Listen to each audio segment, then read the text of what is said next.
Driven.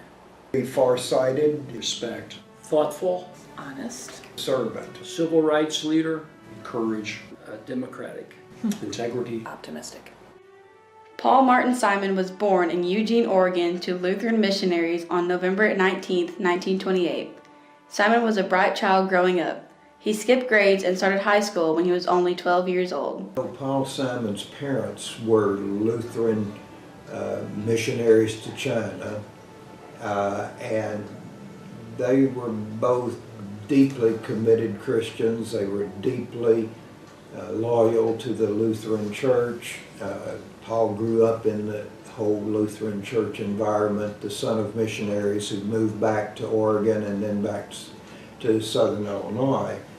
And that was a part of his earlier upbringing that he took very seriously for the rest of his life. Simon's parents taught him at a very young age to stand up for what you believe in.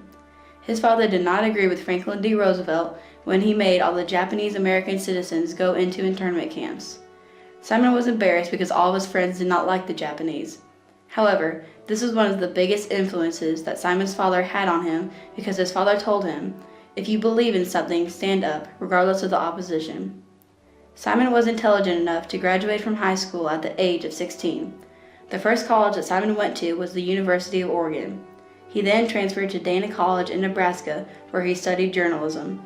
His junior year of college, he dropped out because he was offered a job in the small town of Troy, Illinois, to take over the weekly newspaper called the Troy Tribune when he was only 19 years old. It is now called the Times Tribune. This was Simon's dream come true. He had secretly wanted to be the next Walter Lippmann.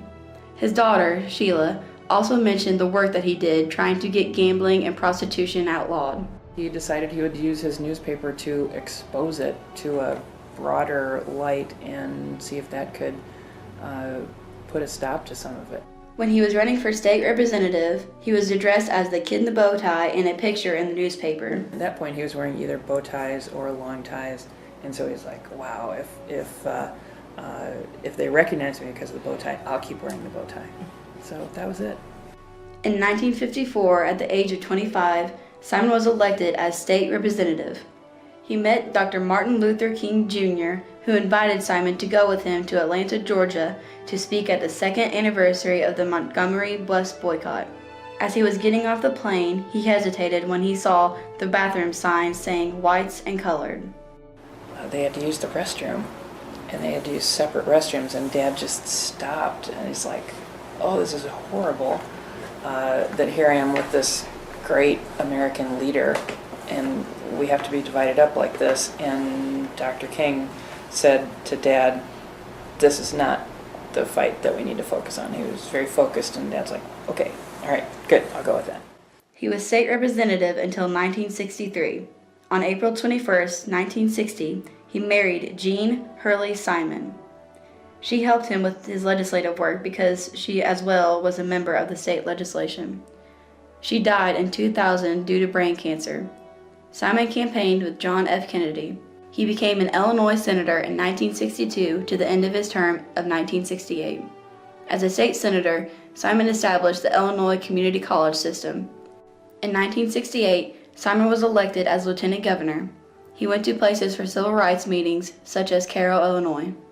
He was a lifelong advocate for civil rights, really for everyone, and for looking after our constitutional protections of the first 10 amendments. At the time, Cairo was made up of 60% white and 40% black citizens. Simon was called by Martin Brown, the editor of the Cairo Evening Citizen, to help get the word out that violence was taking over Cairo. The governor's office or attorney general would not help, so Martin Brown needed Simon to come help before Cairo exploded. Pyramid Court was known as the dangerous part of town in Cairo. It was so bad the cops would not even want to go there. Simon knew how bad Pyramid Court was, but yet he still wanted to go there to help put an end to the violence. That's what he cared about. He didn't want those rights to be taken away. He didn't want African Americans to be denied the vote. He didn't want women to have their rights taken away. He wanted to protect our environment. That's where his heart was always at, was the protection of those individual rights. He ran for governor in 1972, however, lost.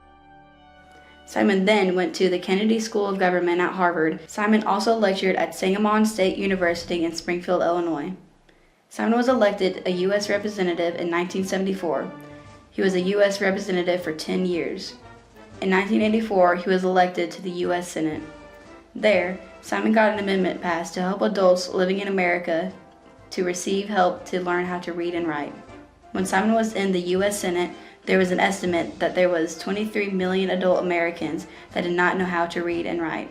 In 1987 to 1988, Simon ran for U.S. president, but lost in the Democratic primary. In the beginning, he was only known in Illinois, so he made a name for himself as the old-fashioned candidate with the iconic horn-rimmed glasses and bow tie.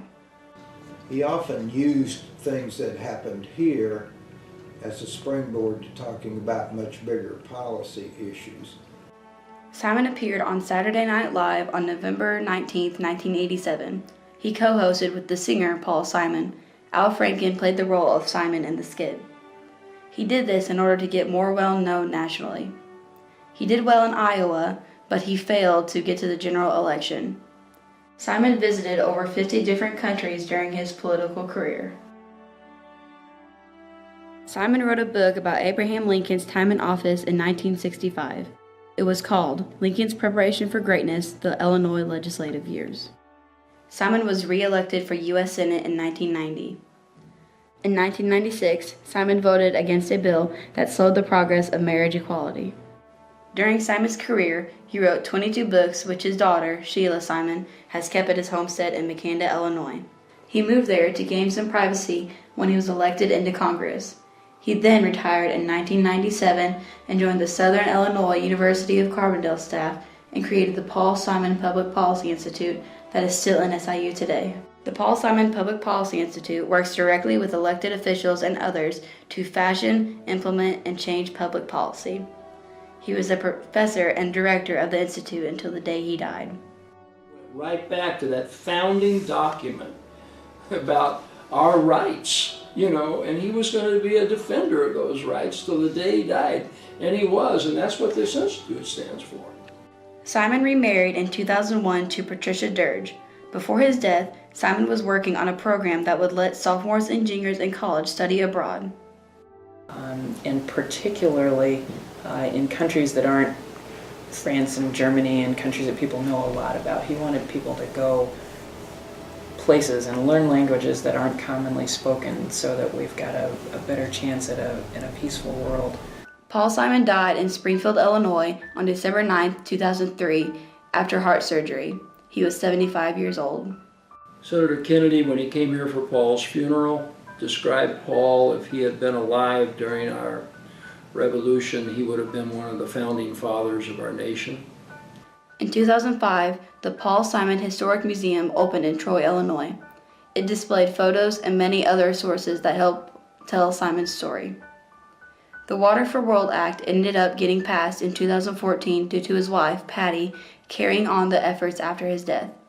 Was that he did a lot of traveling, and he went to places that were not vacation places, right? He knew that people around the world often were struggling for just some of the most basic things. Knowing him as a person of just untarnished reputation, he was one of the most honest people I've ever seen in public life. Simon not only made an impact on the people of Southern Illinois, but the entire country, and was known as a man of integrity. The smiley face tower that stands in McLane, Illinois, is a constant reminder of the encouraging, dedicated, and compassionate Paul Martin Simon.